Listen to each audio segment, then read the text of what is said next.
خوا ئێمەی بۆیە خستە سەر زەوی، لە گژیەک هەڵچین بەبێ بەزەوی. لەلامان وایە کە یەکی بکوژین، عومری ئەویشمان بۆ دێو زۆرە ژین. نازانین ئێمەش نامێنینەوە، دوا بەدوای یەکتر قەڵب ئەبینەوە.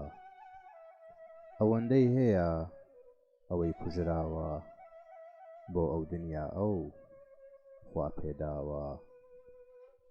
شەربەتی مەرجی لەمە و دنیا چەشت، بێترسی و بێپرس ئەچێتە بەهەشت. ئینجا وەرنە سەیر ئەم زاڵمانە، بە شیش ئاگر ئامان ئامانە. ئەیان سوتێنن تا بە ئازار بن، مردنیش نییە تا پێی ڕزگار بن. ئەوەی کە فێڵی دنیای زۆرە، بەشی خەڵکە خوا و بە زۆڵم و زۆرە. هەروە ئەمەندە لێک بداتەوە، لێیان پرسی چی جواب بداتەوە. بڵێن پێت خۆشە تۆ بەڕەنجیشان، نان پەیداکەیت و لێت سەنن ئەوان. دیارە کە ئەوەی زۆری لێ ئەەکەی، لە لای ناخۆشە تۆ ماڵی ئەبەی.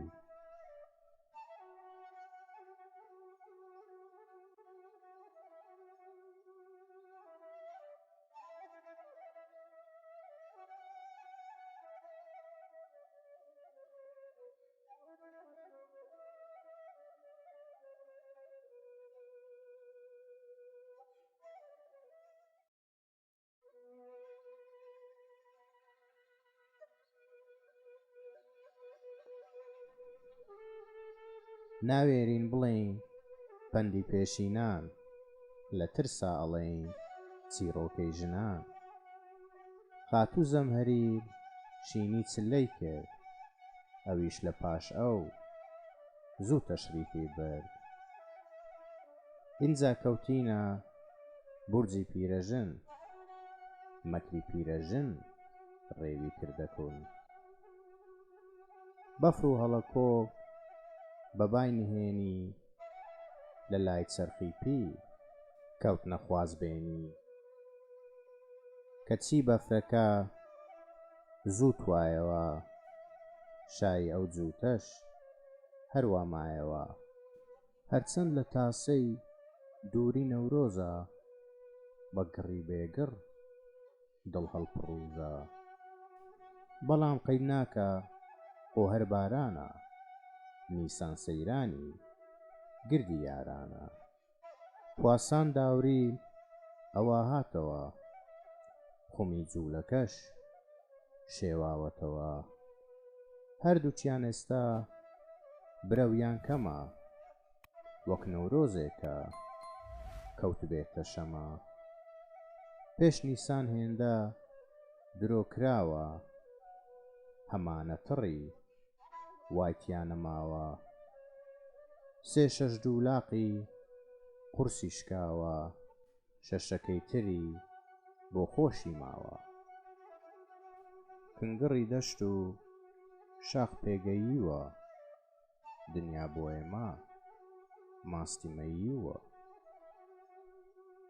دۆ هات برەوی ماستاو نەماوە، تەشی ڕستنیش وەک ڕیسی خاوە. بسمیلامان کرد بە دڵێکی ساف، جنۆکە هەموو ڕوویان کردە قاف. هێشتا نەمردووم نەیان ناومە گۆڕ، پێم ئەڵێن مردووی بەشی زێندەخۆر. تێنەگەیشتم بەچێیان زانی، ڕەنگەوا بزانن کە کوڵەنانی.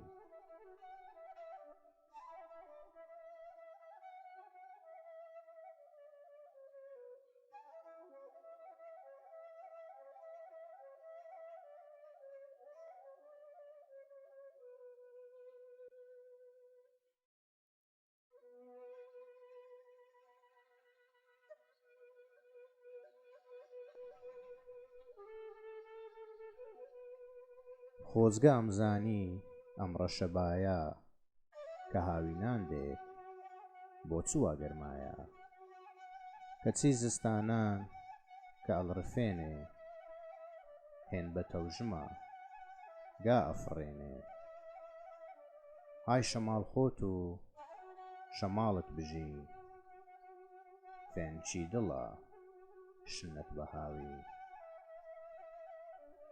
شەماڵ خەرمانی پێبەشەن ئەکرێ ڕەشە باکەڵکی کام ئیشمانەگرێ تۆزی ڕەشەبا چاوی کوێر کردین شەو لە سەربانە ئەبڕووی بردین بە هەموو بایەک ئەڵەڕێینەوە بە هۆرتا و بەڕا ئەگەڕێینەوە ئەم جێرە و کێشە لە بێکاریە ماڵە و ماڵگەڕان لە ناچاریە ئەوی ئیشێکی بۆ خۆی پێکانی نایپەرژێتە سەر واتەی دیوانی ئەوی لە ژن و ماڵی مەمنونە چی لە قومارە و ئەم تووناوتونە ئەوی بۆ قومار ئەچێتە جێیان شەو ئەباتە سەر تا بەری بەیان دیارە دەربەستی ماڵ و حاڵ نییە شەیتانیش لە دوا هیوا شەقیە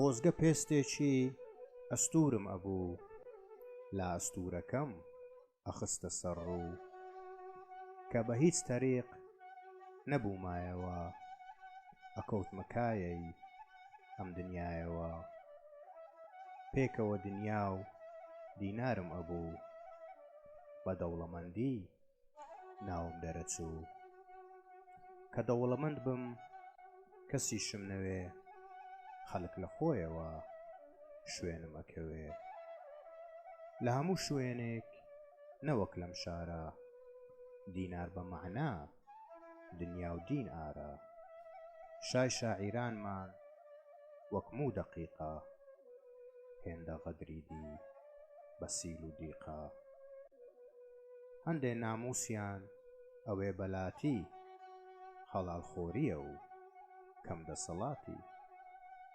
لوغەت بە ناموس ئەڵێ مێشوڵە قەدری ئەم دەورە بە پارە و پووڵە خەڵک لە مەعاریف بۆیە ڕائەکا خوێندەوار بێکار بەرد بەبا ئەکا ئەنجامی خوێندن مەئموریەتە جێگا نەماوە تەحین زەحمەتە خۆ کەسیش ئەمە لێک ناداتەوە تۆ لە چیت بڕۆ بەڕێگاتەوە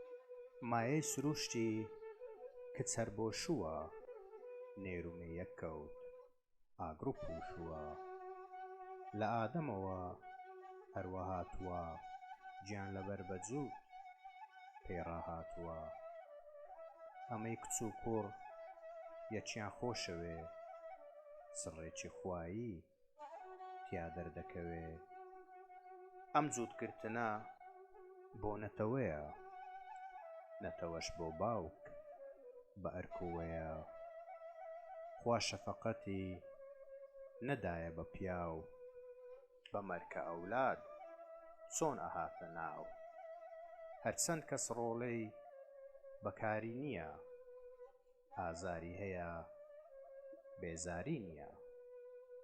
خوا خۆی فەرموویە ئەولاد حەردووە، خۆ ئێستا هێجگار لە ڕێ دەرچووە. ئەوی هەیەتی وا لێی بێزارە، ئەوی نیەتی بۆی لە غەزارە. ڕۆژێ سندووقێ لە مەزاتا بوو، دەڵاڵ بەو خەڵکەی ئەگوت ڕووبەڕوو.